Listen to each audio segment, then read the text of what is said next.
We're going to call this meeting to order, a special meeting of the Phoenix City Council, our final meeting of our strategic goal setting. Would city clerk or city manager, whoever, please call the roll? Councilman DeCiccio. Councilman Gates. Councilman Nowakowski. Councilwoman Pastor. Councilman Valenzuela. Councilman Waring. Here. Councilwoman Williams. Vice Mayor Gallego. Mayor Stanton. Here, we have one item on today's agenda, presentation, discussion, and possible action on citywide strategic goal setting. Patrick Ibarra is back with us for our third session together on our strategic goal setting plan. So, Mr. Ibarra, I'll hand it over to you. Great. Thank you, Mayor. Thanks, everyone from council. Today, the intent, so let me go forward, then we'll come back. The intent for today is to review what the city manager, staff, and I created as a result of the second session on April 5th. We took the ideas, crystallized them, tried to extract, blend the thinking, create some thoughts around that, tried to understand better your intentions, put that pen to paper, we put that in front of you to share with you today, to find out, hopefully, that what we crafted is consistent with what you would like to see happen, actually to activate it, beyond just the concept, but it's also about implementation. If you recall way back when in December we were at the convention center, the impetus for doing this whole activity was to make sure, came out of the most recent review with the city manager, was to get some clarity around some of the higher priority goals as to contrast Plan Phoenix, different operational aspects. The discussion at that point was really sort of making spaghetti. A lot of ideas came out. We threw a lot of things up on the wall, tried to work through them, have a really good discussion. We went from that discussion, processed it all, came back to you in April, tried to fine tune it a little bit more. It seemed like we were on the right path, had more discussion. You all had a chance to really examine the topics, sort of the anatomy of the topics, all the particulars, all the different elements, the different dimensions. Now we've taken that, we're going to become more fine-tuned, and what we share with you today is the result of those discussions that you had last month, and as I said, the deliberations the city manager and his staff and I have had to put this together to present to you. The intent for today is, hopefully, is to do some fine-tuning, some wordsmithing to this. Hopefully we were able to capture the essence and the intent of what you'd like to see happen. Some of these areas, candidly, are areas that the city doesn't necessarily have deep-seated experience in doing, so they're a little bit of a new venture. We want to make sure that there's support and advocacy among everyone in here to pursue these areas. Again, as you all know and we've covered throughout the sessions, this does not preclude items that come up between council meetings and just throughout the course of the business that the city manager and his staff is still not responding to those. You know that better than I. That's still part of this. So if something wasn't mentioned, doesn't mean that it's off limits. You may recall we discussed that at the session in December. There was some concern, like if it doesn't make the list, then what happens? There's still those things that the city manager is going to still be able to respond to.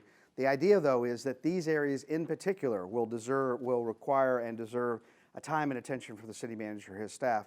So at the time of his next review or subsequent review, you'll be able to chart progress he has made against these initiatives. Okay? Remember that's a duality. You're doing both. He's doing both. Responding to issues and then making sure these areas in particular receive the attention. So without further ado, let me direct you. You have a 3-page handout today. The cover sheet, pardon me, and I'm fighting my allergies, maybe like some of you, so pardon me if I have to take a drink of water, I'm coughing. The proposed actions, and essentially there's 3 areas, and I'm going to list those and then come back to them. One was on page 2, was understanding the next demographic shift. You may recall there was extensive discussions around the millennials and the X and the Y and the boomers and the Z generation. By the way, Z generation is those of us with kids under the age of 15, so that's what they're going to be called, is Z. I don't know what happens next after that. Maybe we'll go to symbols. So there's a lot of discussion, and a lot of discussion around the organization, the community, outreach, services, businesses. I mean, this whole generational topic is just creating a lot of buzz, and it's going to be with us for a long time because we're dealing with, in some respects, new territory. So there's a lot of discussion around that.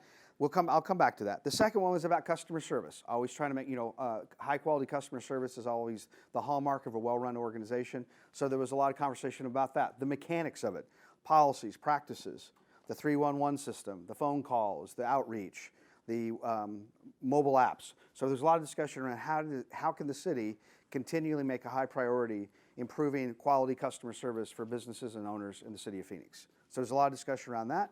And the third topic on page 3 was about redevelopment. This was something that's a new venture for probably just about everybody in here, is that certain pockets, if not several pockets throughout all districts, are starting to experience the redevelopment phase. And what does that imply? And the planning operation and decision making and How restrictive or how lenient do you make codes and provisions and ordinances? So there's a lot of discussion around both the process of redevelopment and the content of it as well. And that's an area that's still emerging because there's really no cookbook on how to do it differently, considering for all intents and purposes, this is the first time or early in the city's experience in trying to navigate this terrain. So I come back to the first one, and what we want to try to do here is have the discussion as you review this list, and I'm going to read it aloud just for the consumption of the people that are watching this via cable, what that item is. We did put together a list of proposed actions beyond just the what, it's the how. Here's the mechanics, here's what's going to make it happen, at least to move this idea from just initial discussion to here's what's going to happen. So the proposed actions. Number one, understanding the next demographic shift. With the aging of baby boomers, the movement of Generation X fully into leadership, and the emergence of millennials, we need better information about how each group desires and accesses city services and employment. That was sort of the problem identification, if you will, the issue identification, a problem statement, if you can reference that. What are the actions to address this? At least three, what we identified. First, launch an internal to the city organization research and development team comprised of a diverse group of employees and others designated by the mayor and city council members, but specifically involving millennials on that development team. The R&D team will explore current city operations and identify opportunities to increase citizen engagement and refine service opportunities offerings by tailoring to specific demographic groups. I think the key there, beyond this, the establishing the R&D team, is the demographic groups. I think what we see increasingly in local government is that residents now are really being defined by demographics. It's not just they're citizens of the community or they're a business owner. There's different segments within the community, the demographic profile, beyond the obvious. It's also generational. So that was the idea, was in order to, instead of just sort of saying, poof, it's going to make it happen, or sprinkling pixie dust on it and go, there it goes. We saw that an R&D team would really be able to take this idea, go deep into the organization, maneuver throughout different departments, see where there are opportunities, and craft solutions for those departments, sort of an internal triage team, if you will, to go into those departments and come out of the other side with ideas about how to improve operations, specifically about different demographics. So in other words, how is the organization dealing with the elderly citizens on development issues? How is it dealing with young people from that department's perspective on opportunities or community outreach? And not just one size fits all, but really try to customize it based on that demographic need. So thoughts about that? How does that sound in launching this R&D internal team? We didn't get to about size or necessarily who it would be, but we just thought, we just thought this was a good device, if you will, to make this happen, and it wasn't just something that was going to happen on its own. It really raises the profile, stresses the level of importance. It's a visible symbol of how important it is to the city manager and to the mayor and council to make this happen. Thoughts, reactions to that concept, that idea? Well, I've got one, Mayor. It's okay. Please, Councilman Horst. Well, one, and I see the word others in there, but the heavy emphasis on, the city employees, you ought to be looking at the individuals outside of the city. You've got multiple groups that are out there. They're doing these startup companies. I know Danny was involved in quite a few of them. There's a whole bunch in the downtown area. You ought to be talking more to them because we're part of the system here. You want to talk to people outside that use it. You've got people that can find ways to facilitate and make it easier on our end, but the ones on the outside are the users are the ones that you want to talk to.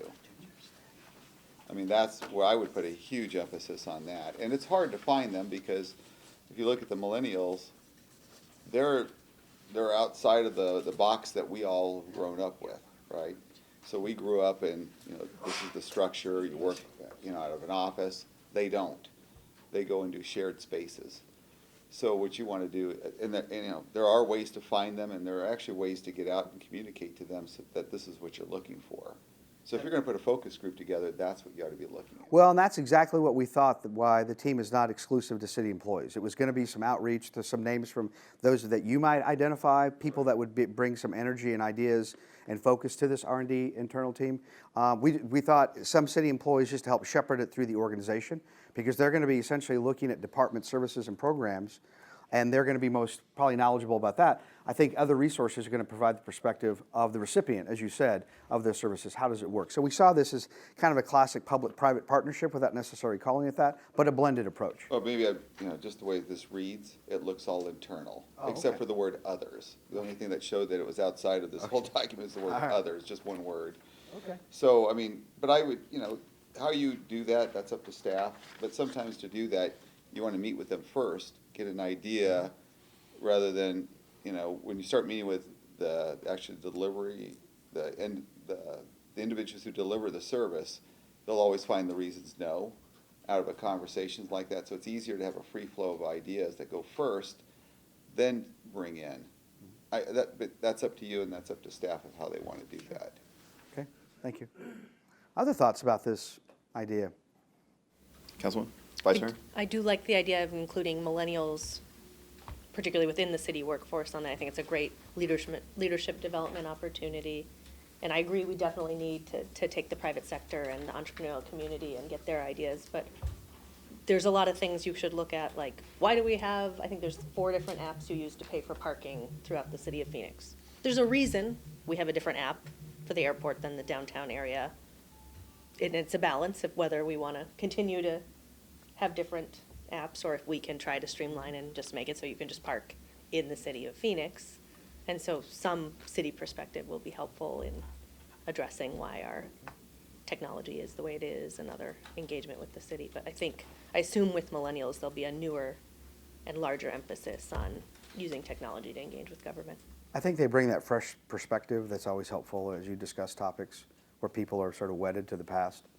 So they'll inject those ideas and energy. I think that's always healthy for a group. And we have a great open data initiative that this can build upon as well.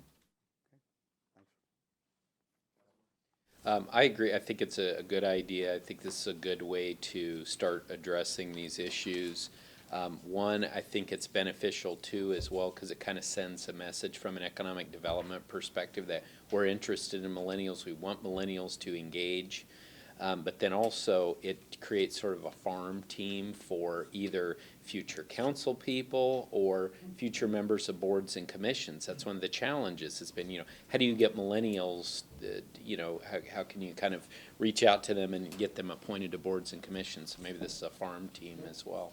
Not to suggest that it isn't it's a very important committee, but also they can sort of fan out from there. Yeah, there's some dividends here that's not the intent, but that as the result of that, it does expose them to city government in a way probably they've not necessarily been accustomed to. So exposing them, you're right, I like the farm team concept. If I could too, that does work, believe it or not. We had an 18-year-old from high school. And, I actually had a lot of criticism from people in the community. They said, how could you put someone like that on the village planning committee? But we do. We put a high schooler on there. But this individual also got put on a committee when it came to like this transit proposal we were putting together. He ended up leading the adults. He was the leader of the team because he was so engaged. He was amazing. I think that, this guy was off the charts good. So, it does work once you start engaging them, but they don't want, unless you ask them, they don't get there. It does work, and it's amazing how they think differently too. They see the world completely, and that's good because the world changed. I think it also, another dividend to Councilmember Gates, it makes government more personal to people. And anytime you make it more personal, they're going to be engaged more, and hopefully it's a lifelong journey for them that never dissolves. So it's good. Other thoughts? So it sounds like, by and large, there's good. This concept sounds good. Again, we didn't work through the mechanics of timing or the assembly or the process, but the concept we wanted to find if there's support for that. It sounds like there is. Okay. I think it's really important to have such a mixture of diverse groups because there's definitely different opinions on how services are given and delivered. And different neighborhoods, some neighborhoods feel if they call up, they're going to get the attention, and other neighborhoods don't. And so I think it's great to have kind of this group to be able to express that. The other piece is that even with the great energy that millennials bring, we also do have boundaries. And there are policies that are set to protect not only the taxpayer, but also to protect the city government in making sure not to overstep their boundaries. So that's another good way of teaching and millennials understanding why certain things can't happen. We can push, because I think all of us push the boundaries and keep saying why and why and why, but there's a certain point where legally we can't. And so I think it's a great combo to be able to see dynamics that happen from a different generation to a new generation, how they come to a compromise or a medium of like understanding. Just as a general comment, and we can move on unless there's other thoughts about that, is when we had discussions, the city manager and his staff and I did about this in particular one, we saw this R&D team as a catalyst to raise the awareness within the organization and transition the organization in some respects in significant ways, because we see on the horizon this is not an anomaly, it's not an aberration. This has significant long-term effects, and instead of just trying to require everybody to do something differently, we saw this as that symbol of making that transit, kind of a change process. This is a symbol, help departments in short order make improvements that then should be sustained and expanded. And that's what we saw this R&D team. It really brings that energy to it, as opposed to requiring every department to do something different, which becomes then, sometimes it gets lost in the prioritization process. So just some thoughts. Okay. The second item was to identify a process to transfer the Plan Phoenix and Transportation 2050 approach to city departments for community outreach, include improvements to city websites and social media channels to market city services and programs more effectively. So this was the notion that sometimes the most proven practices are in other departments, other agencies. And those two came to mind in the discussions we had as those that were credible in trying to do some of these things different and do different things. So sort of borrow some of those practices. Thoughts about that? Sound good? Sound worthwhile, worth pursuing? It's a silo, breaking down the silos is all you're talking about, right? Yes. Again, you can see there's a real operational focus to this. Well, if I could, I mean, we've always, for how many years have we been talking about breaking down silos? The question is how do you get there? Mm-hmm. So, it's great to write it like this, and I appreciate it, but the question is, what are the 4, 5, 6, 7, 9 steps that you're going to take that do that? Mm-hmm. So, really, it's not, that is something that everybody has been saying. I don't know how long we've been talking about that, but we've never seen an actionable plan in place that says this is how it's going to be done. And not all departments are the same. So the silos in one department are, Phoenix PD, for example, is going to be a completely different silo because they've got information there that you can't have out in the public. They're part of investigations. There's other things that are going on. But how does Phoenix PD communicate with those that are picking up the garbage? How does that communication work where someone who's driving by, seeing something, automatically calls and says, hey, I see this issue here, and how does that work with neighborhood services? To combine all those services. So someone who's driving by in a garbage truck might be able to say, hey, look, this yard is in complete disrepair and it's a real problem to the neighborhood. They should at least be able to say something about that. And then we ought to actually have the rules in place of what those are. I'm just giving you one example. Sure. For example, you don't want people out there citing everybody for everything because that makes an unruly situation and people make mistakes in life and you don't want to be nailed every single time something happens to you, right? Right. And you live in an authoritarian type of regime and we don't have that here. But so you want to make sure that those rules are in place. So these are the types of things that we're really looking for. Those top 4 or 5 things, right, or whatever those are. But we still got to see that. And I don't know if we've got that or not. I think what we saw at this point, and I'm sure the city manager has comments about this too, we saw that at this point, we wanted to put some substance to the ideas before it was too much application was developed. And so from this, the intent was to put together some action steps to move it from even further beyond what you have in front of you today. So is that a fair assessment? Yes. Yeah. But I'd like to see the plan. Right. With a final plan. And it like I said, it's going to end up with every department's going to be different, and your interaction with that department's going to be different. But how are you going to interface with NSD, that's gonna interface with, Public Works, that's gonna interface with police. And that's a lot more complicated to get to. But as long as we have something in writing like this that puts us in that direction, at the very least, I mean, if we get anything out of this, I think that'd be kind of cool. Yeah, this is the intent of this whole process was to reflect what you see are some of the higher priority items to make sure there was time and attention being devoted to these being realized. And beyond just the discussion, action steps, and that's what we're trying to kind of balance here, is to get some endorsement of the idea and then take it back and actually put some more steps to it. If I may, one more time, Mayor. Councilman? I think these are all good. I think they're very, good causes for us to be moving. It still doesn't go forward with what I thought this was going to be about. It was more about creating an overall strategic plan for the city of Phoenix that allows us to compete in this new global economy. These are 3 areas that could be part of something like that, but it's not the bigger step that I thought we were going to take out of this. So I want to express that since you created a segue there for it.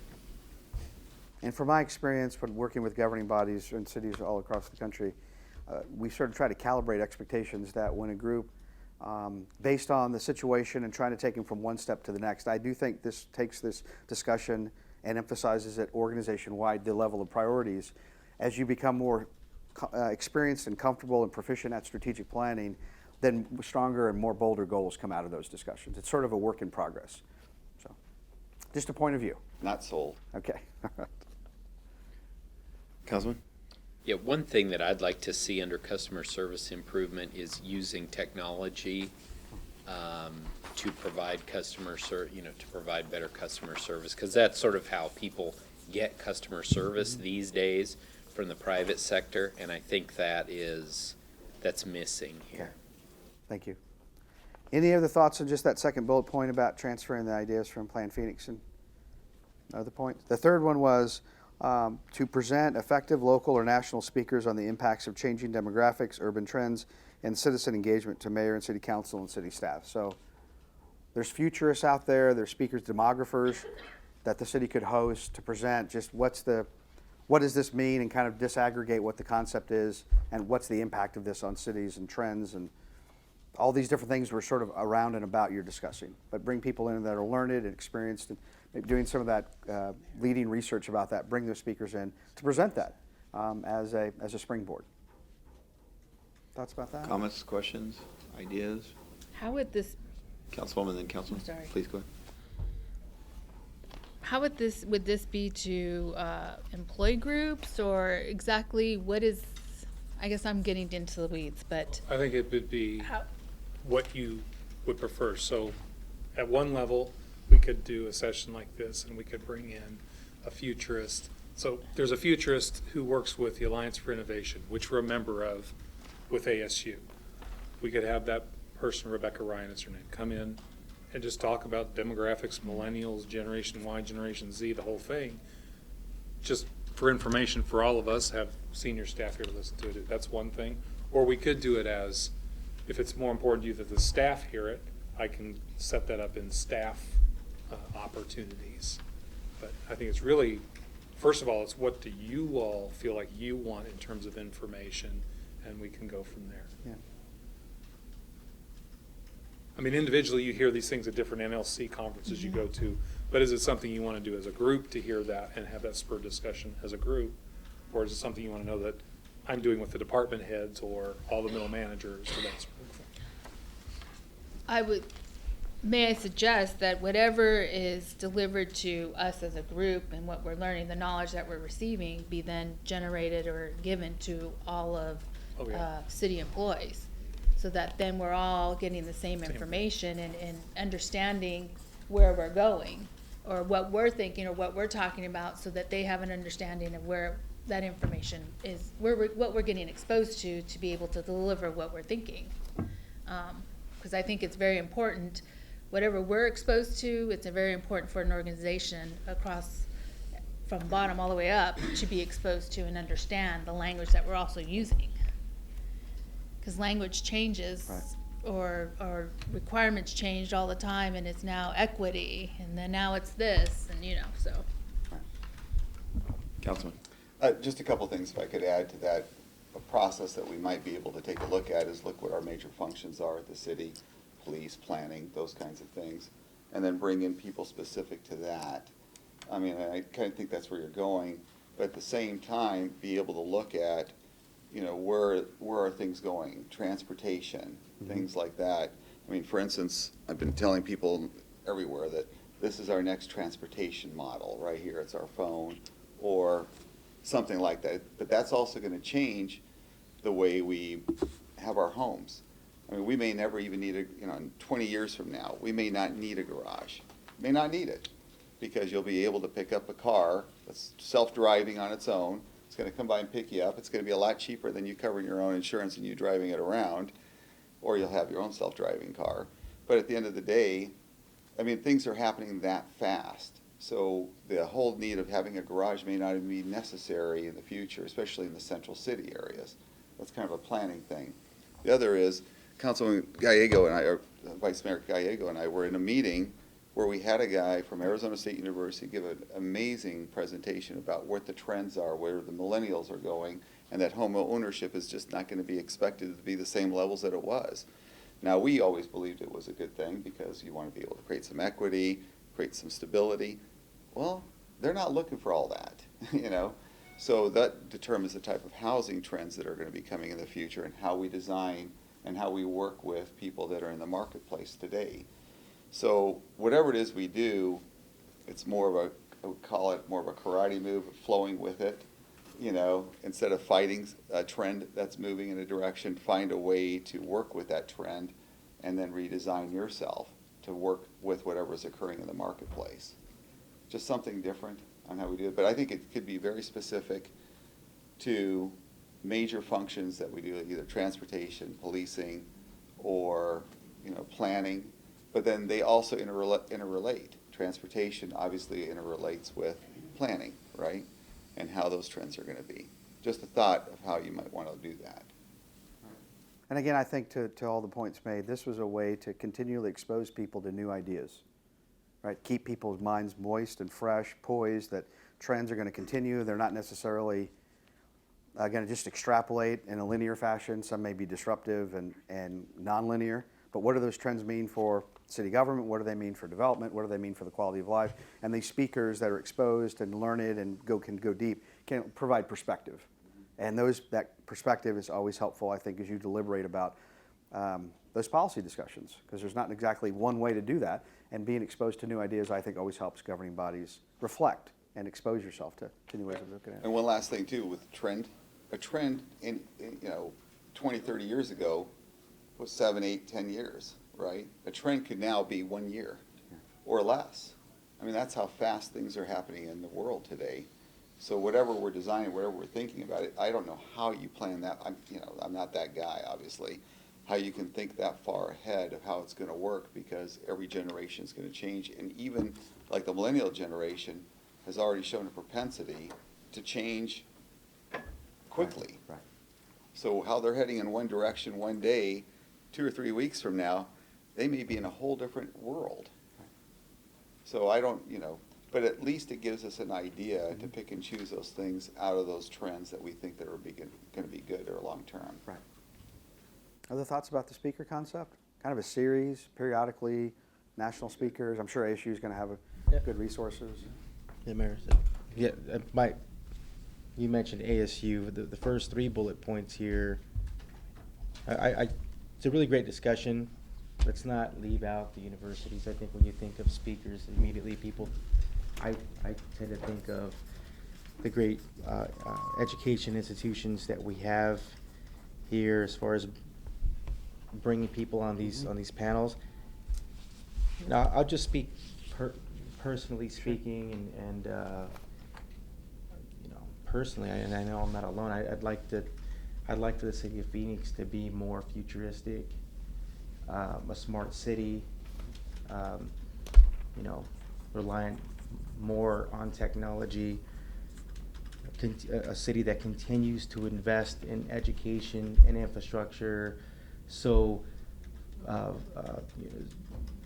you know, actually doing some recruitment in those fields, you know, regardless of where they are on the demographic end or, age or whatever. I just think that if we get some of these creative minds together, good things can happen. I think the SPHX thing is an example of that. The Team AZ thing is an example of that. These are just creatives that are coming together that are doing some really great things.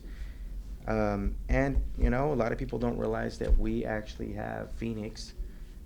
We actually have a campus right here in downtown with from ASU, the U of A, NAU, a presence with GCU. We have some really great education institutions that could really play a role in this field as well. It's really exciting. Okay. Don't forget the community colleges. Absolutely, especially with the makerspace that's going to be Yes, exactly. opening up here, the Maricopa County Community Colleges. Yeah, no, absolutely. Well, no, but you know what? To that point, our high schools, the Bioscience High School that's right down the street Yes. here in Kate's district, and Councilwoman Pastor serves on the governing board there, but education across the board, to have that influence and to help all of us think in terms of education. Yeah.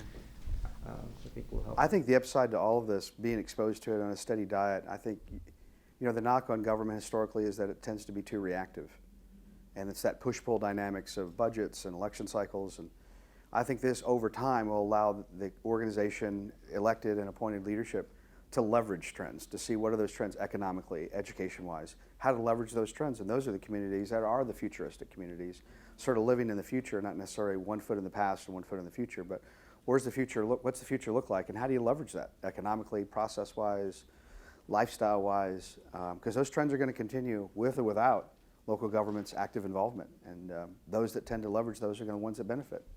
So, moving on to customer service, unless there's a point on understanding the next demographic shift. So, as a service business, the city must continually update the look and feel of its customer service efforts. Proposed action 1.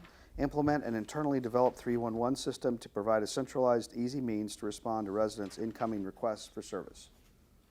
I understand there's been discussion about this on and off over the last period of time, and so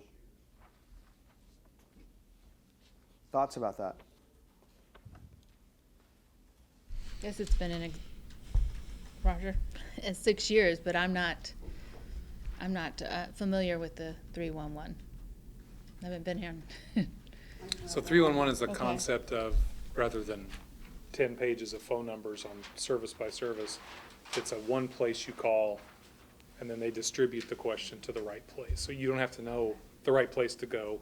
There's one place and it's distributed. That's really, as the world has changed from phone-oriented to smartphone-oriented, it's changed to apps, to be an app.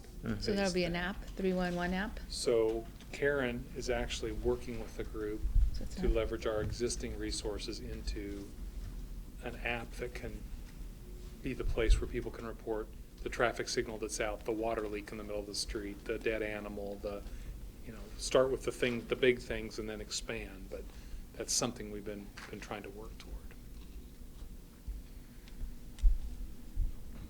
Thoughts about that? Support?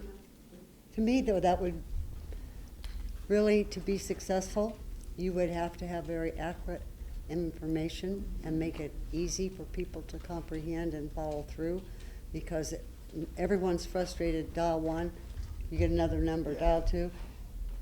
I don't think that'll cut it anymore. Kids don't bother with that anymore. And an app better have a good explanation, a picture, and clear directions. Yeah, a lot of us hate those things. That's what you have grandkids for. Yeah. No, the apps don't bother me. It's the Press 1 press for this, one, press Yeah, 2. yeah. and you have to listen to the whole thing. Yeah, don't think it has to really There's be actually a way to fun. bypass it. There's, How do you do? yeah. Well, it's actually in cities, it's transformed from the call center, which was the original 311. You called in and you got into one of those, to very much an app-based thing. If you're out driving, pull over first, and you get in the app, there's a water leak in the middle of 24th Avenue in Thomas. Here's the place. It goes to the center, and it gets distributed to the work crews to deal with. That's sort of the basic concept. So 311 is the My Phoenix app? My what is that, Karen? Yeah, it's going to be Next a gen. better version of that, It'll be yes. developed next year. Yeah. But it won't be called 311. We're gonna have like My Phoenix and that we're just Yeah. upgrading. 311 is sort of the Yeah, shorthand for okay. these consolidated complaint centers, work order centers, call centers, whatever they are best called. My question to that will be capacity. So, we're now used to instant gratification and wanting it to, we put it in, and I would like to know where it's at in a matter of 10 minutes. So capacity-wise, are we gonna be able to be prepared and respond? It's going to be an evolution. So you have to start with one place to put those complaints to, instead of who do I call when I see a water leak? I don't know. 2, I hit this app and I say it's a water leak, and it goes to the center and it gets distributed to the right place. You gotta be able to do that, and then you have to be able to provide exactly what you're talking about. Where is my complaint in process? Sort of like tracking your UPS package. Where is the package? Oh, it's over Kansas City. Oh, now it's in Las Vegas. No, now it's on my doorstep, right? That's another iteration of it, but you gotta start with being able to have the collection of the data first. But yes, that's an important piece of it. Do you kind of have a timeline? This fall, October, we think we'll be ready to show the app and how it would work. I think it's going to be important to do what Councilman Pastor was talking about, to be able to show somebody progress. The worst thing that can happen to anybody is to feel that they've communicated at the black hole. You know, gravity sucks in everything. You know, so what you want to be able to do is show the process. So somebody, if they can develop it for UPS and FedEx to where you know where your package is, we should be able to know where and I wouldn't even call it a complaint, where the concern is, or whatever it is. It's the service, request Yeah, for service. where did it go? I like the idea, and I think we have to move in that direction. On one hand, you know, we're such a large city. I feel like we kind of have to move in this direction. But I've had experiences with different corporations or whatever. When I hear that recording, I think of a couple things. First, this thing is going to end up someplace, and who knows if anyone's going to actually get this information. And 2, this company is so big that it's lost that personal touch, right? And I know that we are the 6th, very soon to be the 5th, and one day the 3rd largest city in the country. But as much, we're talking about customer service here, so as much of that personal touch we can keep, the better.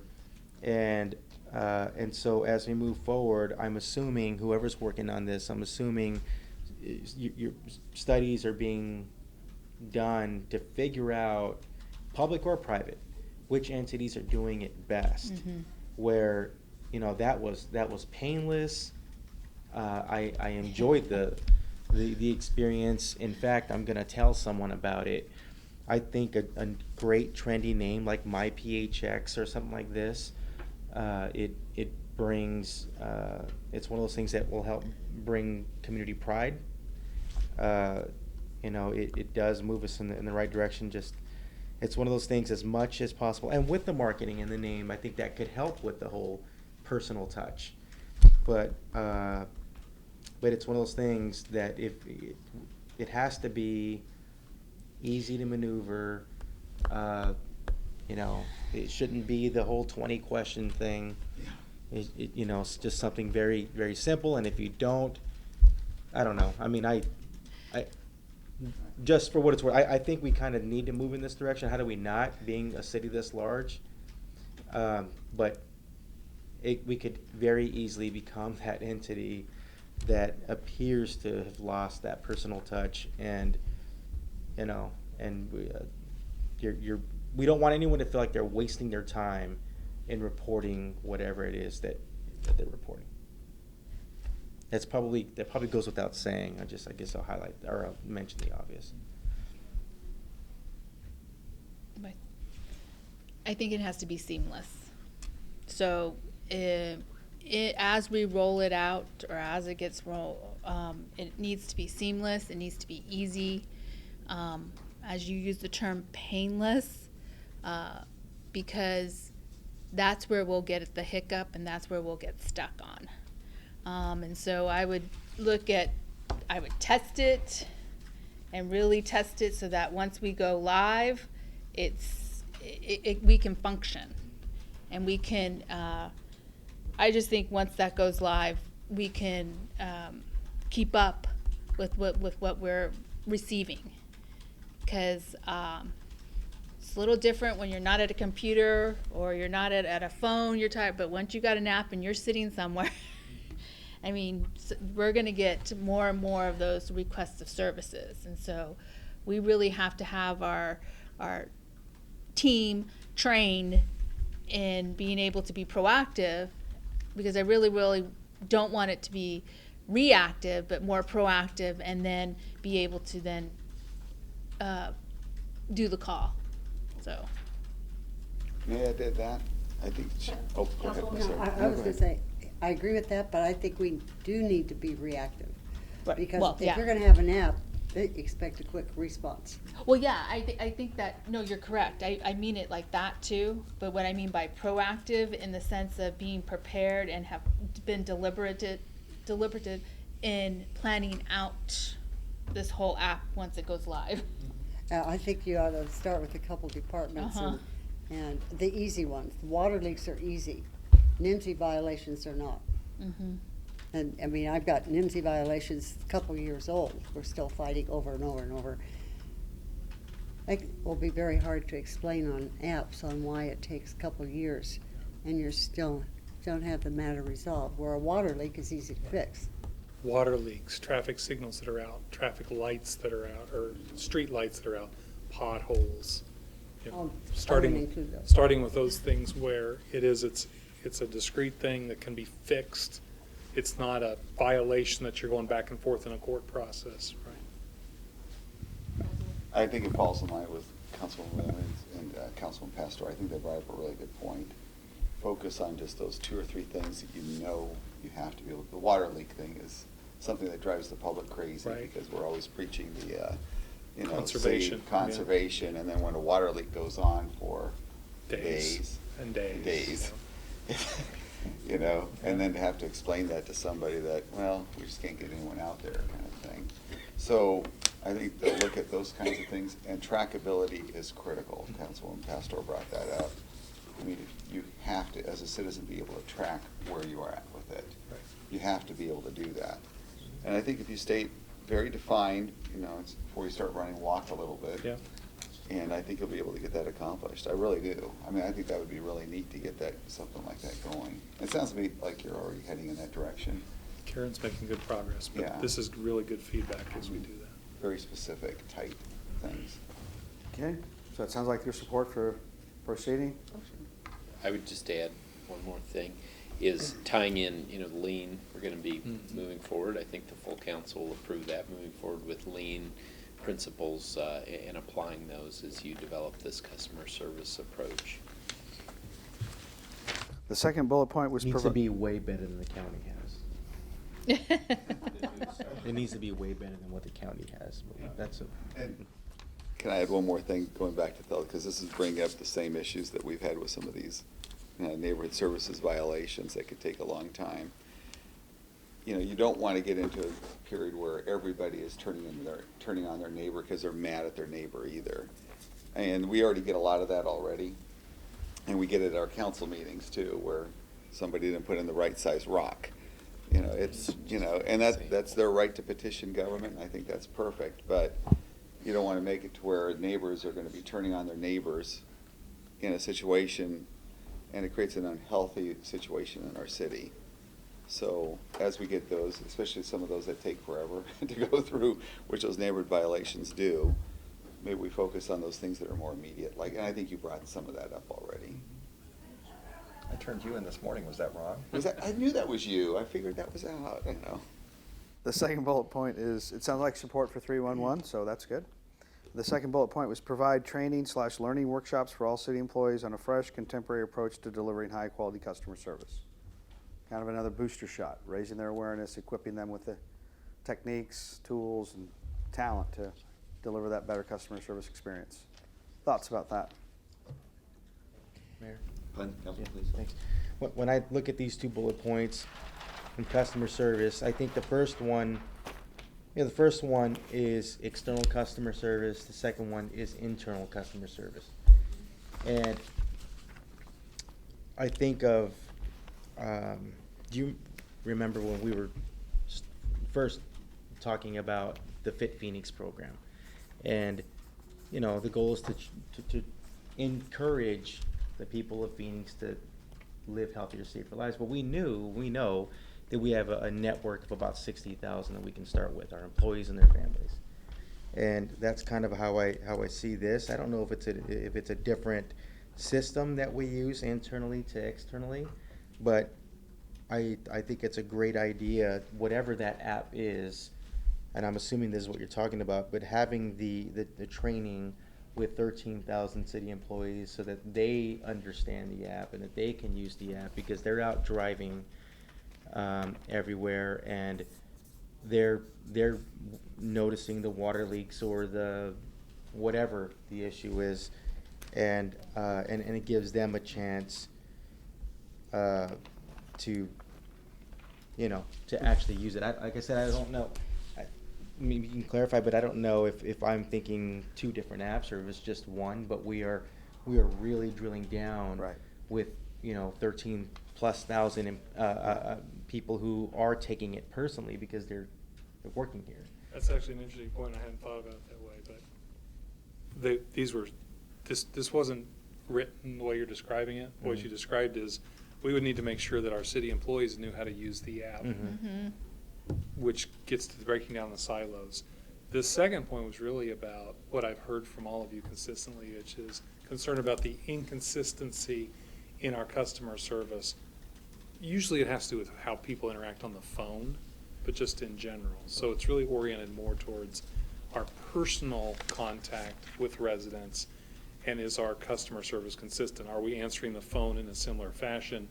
Do people understand you own the problem and fix the problem? Do they understand, nobody gets transferred more than once? Whatever those standards are gonna be, we've gotta communicate that and teach that again to our employees as a response to what I had heard from you all, which is we're very inconsistent. Some departments are super good, some are not. Some days in some departments are really good and other days are not. And so that's what drives you and your constituents crazy. And so we want to try and find ways to address that. That's what that's going at. Council. But I think that's a combo of it in delivering customer service.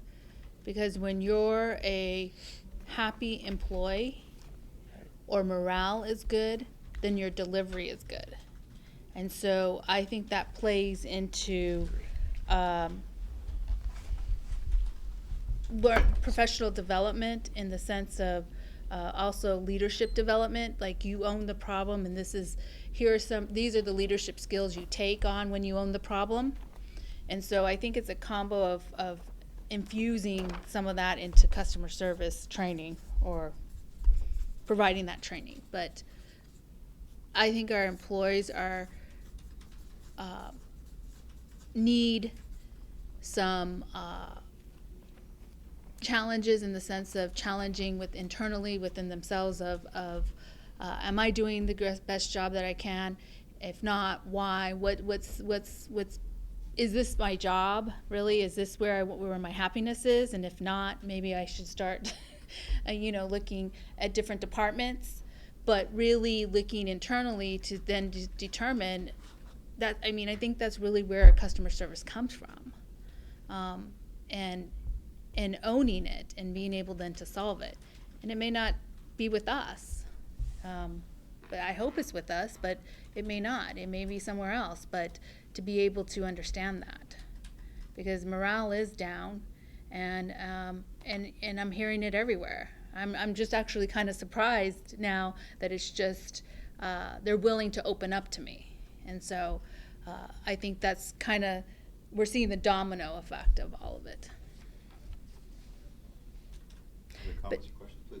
In this, is this where succession planning comes into? Because I can't figure out what category it would go into. Well, So- it was not in particular to that. Okay. We discussed it, but you may recall the last gathering that you had in April. That topic was discussed, but we thought upon deliberations, it didn't necessarily make the cut as a higher priority. There is some discussion around and about that through the Futurist, through the R&D team, so it's kind of Okay. embedded in there, but it didn't get called out as a priority in and of itself. Is that a fair characterization? So can we embed it somewhere? I don't know what we would name it. I mean, maybe it's That's- What does that uh, mean? Succession planning, that's so big. so to me, it means like now that I'll use the terms, baby boomers are now retiring, who is in line or in the space to be able to take on those positions and be able to have the experience and the expertise of holding those positions. And in the sense of, is there mentoring, is there coaching, is there anything that's going on so those that take on those positions have a little bit of history of what the past did, and then be futuristic and know what to go to, how to move to the future, but have some knowledge of their area that they're in. And I think we're feeling those bumps right now as we're moving forward. It's sort of in short, kind of building your bench. Right, Yeah. Not just based on tenure. right. Right. And infusing the millennials in there with all their knowledge.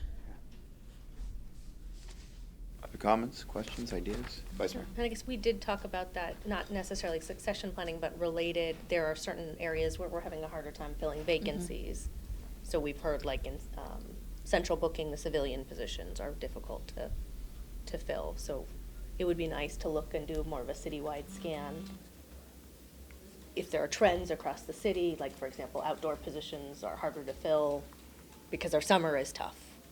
It would just be good for us, I think, as council people to have more of a citywide look at our workforce and make sure we understand. Just a final point to that one about, one of the reasons we added the words fresh and contemporary was in particular that this is not just the same old typical customer service training about how to say no with a smile. Because people on the phone have been through that probably countless times.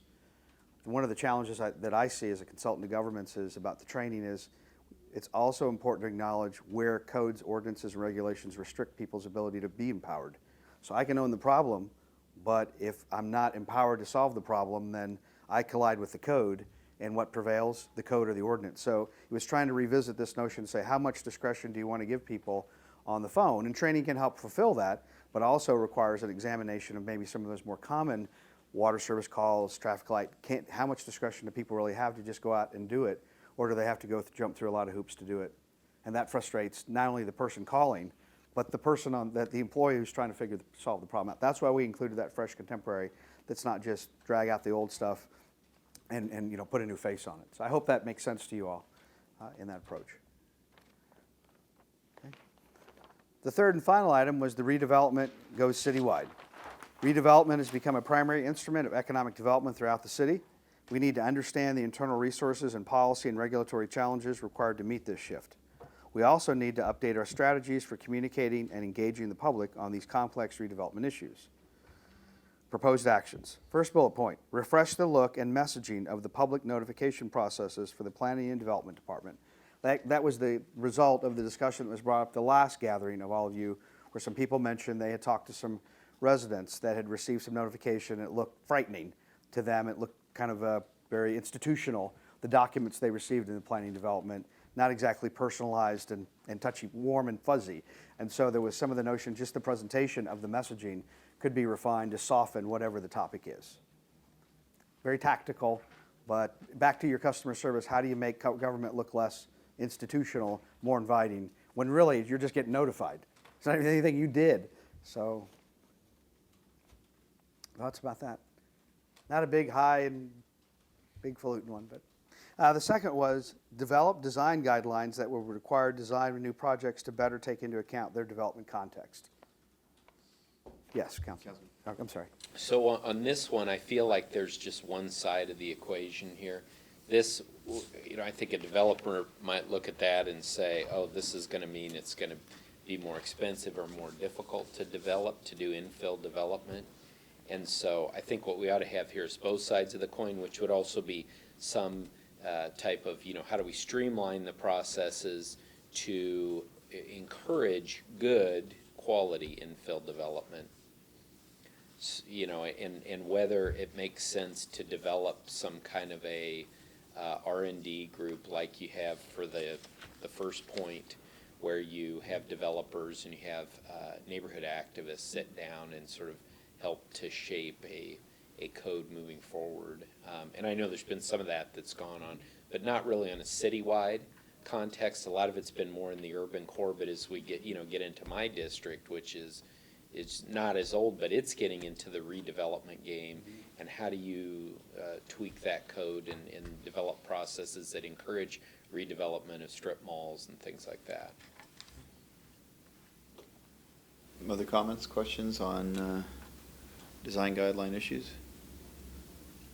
All right. Other thoughts? Well, I've got a concern though too. It falls in line with Councilman Gates. I mean, you got people creating codes that have never designed a home themselves. I mean, and to be able to talk about what they view the world as, when in fact that's not where the market is. You've got to just be really careful when you start doing these types of things, that you don't hinder where market trends are going either. We got in a situation where the city of Phoenix several years ago started talking about colors on someone's home. Well, it's really not, most of us aren't adept at that kind of work. And why are we getting involved in someone's color code? It just doesn't make sense on a situation like that. The markets do that. No one's going to do anything to destroy their property. So I think we have to be very careful once we start getting involved in something that we've never done before. You may recall at the session we had in December that it was evident that there's a lot of ambiguity in being an elected official. That goes without saying. There's a lot of ambiguity when you become a city manager. You deal with more uncertainty. I hope that you found this process allowed you to get out in front and reduce some of that ambiguity, because to your point, Councilmember, there's always going to be more uneven terrain. Some people just sort of are in denial. Let's not deal with it. Let's replicate the past to build the future. Others, I hope that you found through this exercise, it was beneficial to examine it, explore it, some of the things that came in your discussions about demographics or your trends or challenges or customer service, all these areas. If it was easily fixed, you had already done it. I mean, it's wrought with some of that uncertainty. I think to your benefit is that you've invested time to discuss, deliberate, examine it, get out on the other side. It is an iterative process, as the city manager said. And now some actions are being taken intentionally, purposely, deliberately to try to at least reduce some of that ambiguity and make some strides against some of these most compelling issues in building your community. Because there's always going to be more of them, and the budget process doesn't always reconcile the ambiguity. These discussions, I think, help at least turn down the temperature on them. You kind of turn it up, talk about it, to turn it down, to say, this is what we're doing about it. Now it gives you confidence, and hopefully that's beneficial for you as a governing body. All right, so any other thoughts, comments, ideas? This is listed for possible action. I don't know if people had a chance to review this more. Maybe the best thing is let people take a little more time to review and put it on a formal agenda at a later time, unless someone is highly motivated to take action on this right now. Bill, don't you want to take action? I'll defer. And I do think, I did like Councilman Pastor's suggestion of adding succession planning, okay. and then I would add a friendly amendment and just taking a broad look at our workforce. Yeah. I think we'll look at, in particular, the public safety workforce we've looked at with a deeper dive, but maybe not citywide.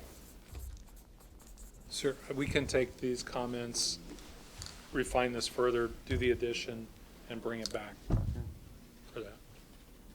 That sound acceptable? Sure. I would have voted for it, just for the record. Well, at least if the Well, vote was now. Yeah, if the vote was now, Okay, just, for whatever it's worth. all right. Your So letter I If to you your choose- successor. Exactly, that's right. I move that we accept these three areas along with the friendly amendment, adding succession planning and looking at the city workforce. I need a second. A second, as she looks. All right, at great. me. If you want to take action now, I'm more than happy to do it. Laura likes to If get people things feel done. ready to do it, let's Councilwoman do it, Pastor. okay. So we have a motion to accept these recommendations with the friendly amendment. We have a second. Any comments or questions by members of this body?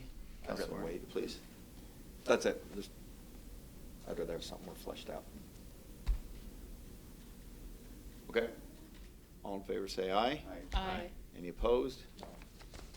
The ayes have it. So we've accepted the goal setting, strategic goal setting action items. Mr. Ibarra, thank you very much for your outstanding work. We may at some point come back if there's flesh out a little more detail on it, but really appreciate your sticking with us for the 3 sessions that we were together. Thank you for the opportunity. I appreciate it very much.